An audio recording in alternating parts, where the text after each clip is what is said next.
नमस्कार.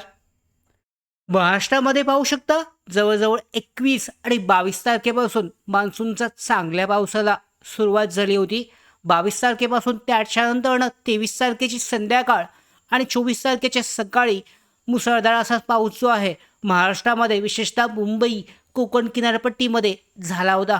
मात्र त्याच्यानंतरनं 24 तारखेनंतरची संध्याकाळ आहे आणि 25 तारीख आजचा दिवस संपूर्ण महाराष्ट्रामध्ये म्हणजे जर पाहिलं तर कोकण किनारपट्टी, मुंबई या भागामधून पाऊस पूर्णपणे गेलेला आहे. पाहू शकता ओसरलेला आहे. तर पावसाचा हा खंड का पडला आहे?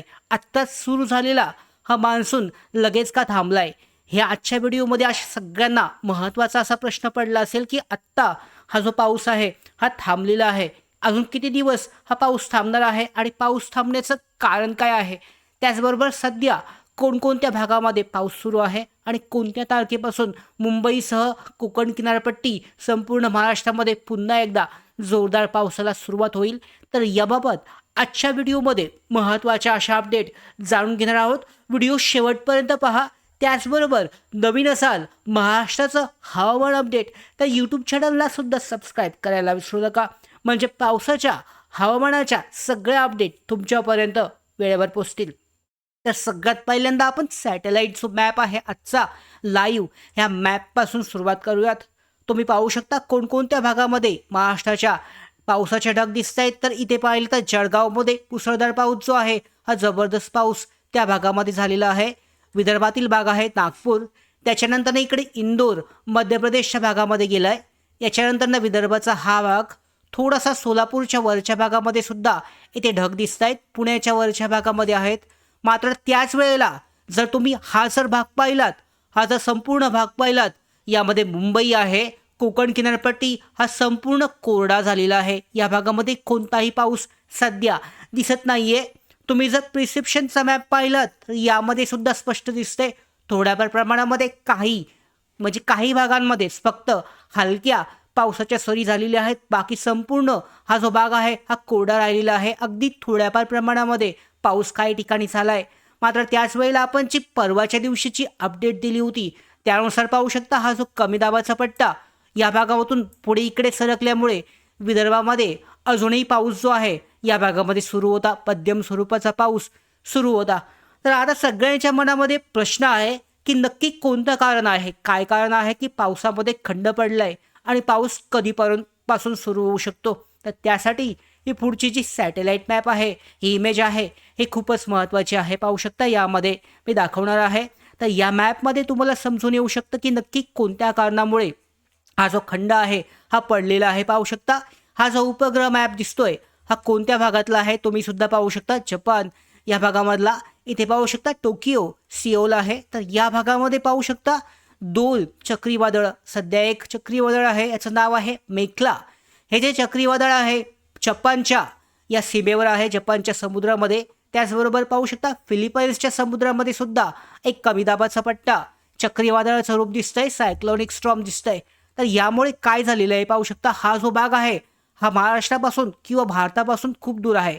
ह्या दिशा जी आहे तर या भागामधून पाहू शकता मॉइश्चर जे आहे हे सध्या खेचलं जात आहे. म्हणजे संपूर्ण बंगालचा उपसागर असेल, त्याचबरोबर भारताचं जे मॉइश्चर आहे या भागामधून तुम्हाला स्पष्ट समजू शकतं इकडचं जे मॉइश्चर आहे हे सध्या खेचलं जात आहे.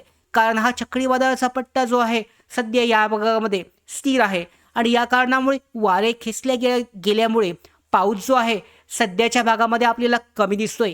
हे जे कारण आहे अत्यंत महत्त्वाचं आहे. मात्र सगळ्यात महत्त्वाची गोष्ट आता की हे जे चक्रीवादळ आहेत जपानच्या समुद्रामध्ये तयार झालेली ही किती दिवसापर्यंत टिकू शकतात आणि त्याच्यानंतरनं पुन्हा मान्सूनचा पाऊस जो आहे जोरदार मुसळधार पाऊस महाराष्ट्रामध्ये कोणत्या तारखेपासून सुरू होऊ शकतो. तर याबाबतची सुद्धा अपडेट पाहूयात. आता जर तुम्ही हा मॅप पाहिलात तुमच्यासमोर प्रिस्क्रिप्शनचा तर यामध्ये जर तुम्ही स्पष्ट चेक केलात तर यामध्ये पाहू शकता 30 तारखेचा हा मॅप दिसतोय.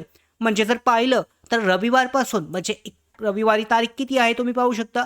जर रविवारी जर आपण यामध्ये चेक केलं तर मला वाटतं रविवारी 29 तारीख असेल. 29 तारीख रविवारी किंवा 27 तारीख मला वाटतं. आता पाहू शकता आजची तारीख जर पाहिली आपण तर यामध्ये गुरुवार आहे तर गुरुवारची आजची तारीख 25 आहे, शुक्रवार 26, 27 शनिवार आणि 28 रविवार, तर 28 तारखेला रविवार आहे. मात्र 28 पासून पाऊस जो आहे हा थोड्याफार प्रमाणामध्ये महाराष्ट्रावर सुरुवात होईल, म्हणजे जास्त वाढायला लागेल. थोडासा आत्ता जशी स्थिती आहे या अजून 2 ते 3 दिवस शनिवारपर्यंत कायम राहील. रविवारी थोडासा पावसाची स्थिती ही थोडी सुधारण्याची शक्यता आहे. कारण हा जो पट्टा आहे आपण आता दाखवलेला, यामध्ये चक्रीवादळाचे निर्माण झालंय बंगालच्या नाही, जपानच्या समुद्रामध्ये, फिलिपाईन्सच्या ठिकाणी हे मेखला नावाचं चक्रीवादळ जे आहे हे थोडंसं त्याचा लँडफॉल होईल, म्हणजे जपानच्या किनाऱ्यावर आदळेल आणि त्याच्यानंतर याचा प्रभाव कमी होऊन महाराष्ट्रामध्ये पुन्हा पाऊस जो आहे हा वाढीस लागेल. हा जर मॅप पाहिला तर 30 तारखेला दिसतोय. 30 तारखेला मला वाटतंय यामध्ये पाहिलं तर मंगळवार असेल, तर 30 तारखेच्या दिवशी पाहू शकता पुन्हा एकदा कोकण किनारपट्टी, मुंबईसह मध्यम ते हलका स्वरूपाचा, म्हणजे मध्यम म्हणू शकता, मध्यम स्वरूपाचा पाऊस हा पुन्हा दिसायला लागलेला आहे. त्याचबरोबर या ठिकाणी सुद्धा पाहू शकता संपूर्ण महाराष्ट्रामध्ये पुन्हा एकदा मान्सूनचा पाऊस हा 30 तारखेपासून सक्रिय होताना दिसतोय. अशा पद्धतीने मॅपमध्ये आपल्याला दिसून येत आहे 30 तारखेपासून जो पाऊस आहे हा पुन्हा एकदा सक्रिय होईल. तर तुमच्या प्रश्नाचं उत्तर सुद्धा हेच आहे की आत्ता सध्या हा कमी झालेला पाऊस 30 तारखेपासून वाढीस लागेल आणि त्याच्यानंतर सगळ्यात महत्त्वाचे अपडेट आपण पुढच्या व्हिडिओमध्ये हे अपडेट घेणार आहोत. कारण 30 तारखेच्या नंतरनं पाहू शकता 1 जुलैपासून जो पहिला आठवडा आहे जुलैचा, अतिशय मुसळधार, खूपच जास्त मोठ्या प्रमाणावर मुसळधार पूरस्थिती येणारा, पूरसदृश्य असा पाऊस जो आहे पहिल्या 7 ते 8 दिवसामध्ये महाराष्ट्रामध्ये पाहायला मिळणार आहे. विशेषतः कोकण किनारपट्टी, मुंबईमध्ये पूरसदृश्य परिस्थिती हे निर्माण होऊ शकते. पहिले 7 दिवस जे आहेत जुलै महिन्याचे हे खूपच महत्त्वाचे असणार आहेत, कारण खूपच मोठ्या प्रमाणावर पाऊस जो आहे हा पहिल्या 7 दिवसामध्ये पडण्याची शक्यता आहे. तशा पद्धतीचं ECMWF मॉडेल सुद्धा सध्या दर्शवत आहेत. या संदर्भात सुद्धा आपण अजून 2 ते 3 दिवसानंतर अजून महत्त्वाचे अपडेट घेणार आहोत. मात्र सध्याची स्थिती पाहिली तर खूपच मोठ्या प्रमाणावर पाऊस जो आहे बहुतांश ठिकाणी पूरसदृश्य परिस्थिती निर्माण होण्याची शक्यता आहे. पहिल्या 7 दिवसांमध्ये 4, 5, 6 आणि 7 हे दिवस खूपच महत्त्वाचे आहेत. या दिवसामध्ये खूप जास्त मोठ्या प्रमाणावर पाऊस जो आहे हा पडण्याची शक्यता आहे. तर हे झालं आपला अंदाज झाला 1 ते 7 तारखेपर्यंतचा जुलै महिन्यासाठीचा. 30 तारखेपासून पाऊस हा पुन्हा एकदा सुरुवात होईल. त्याच्यानंतर आपण पाहूयात की यामध्ये IMDने कोणकोणत्या भागासाठी कसे अलर्ट दिलेत. तर आजचा अलर्ट पाहिला तर थंडरस्टॉर्मचा, म्हणजे विजेच्या गडगडाटासह जो अलर्ट आहे हा महाराष्ट्रामध्ये दिला होता. मात्र बहुतांश ठिकाणी तसं काही झालेलं पाहायला मिळालं नाही. ऑरेंज अलर्ट होता. उद्याचा जर अलर्ट पाहिलं यामध्ये IMDने दिलेला, तर यामध्ये चेक करू शकता पुन्हा कमी झाला आहे येलो अलर्ट, म्हणजे उद्या पावसाची शक्यता पुन्हा कमी बनते. त्याच्यानंतर 27 तारखेला पाहिलं तर यामध्ये 27 तारखेला येलो अलर्ट आहे. थोड्या प्रमाणामध्ये हलका ते मध्यम पाऊस होऊ शकतो. त्याच्यानंतर पुढे जर पाहिलं तर 28 तारखेला पुन्हा एकदा येलो अलर्ट दिलेला आहे.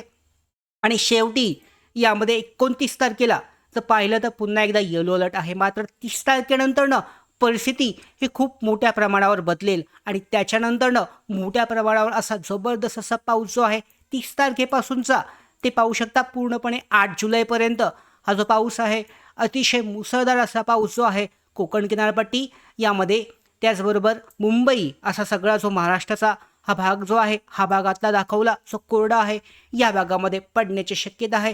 पुढे सुद्धा या संदर्भातले अपडेट आपण देणार आहोत. सगळ्या अशाच महत्त्वाच्या अपडेट येण्यासाठी महाराष्ट्राचं हवामान अपडेट या यूट्यूब चॅनलला सबस्क्राईब करा. धन्यवाद.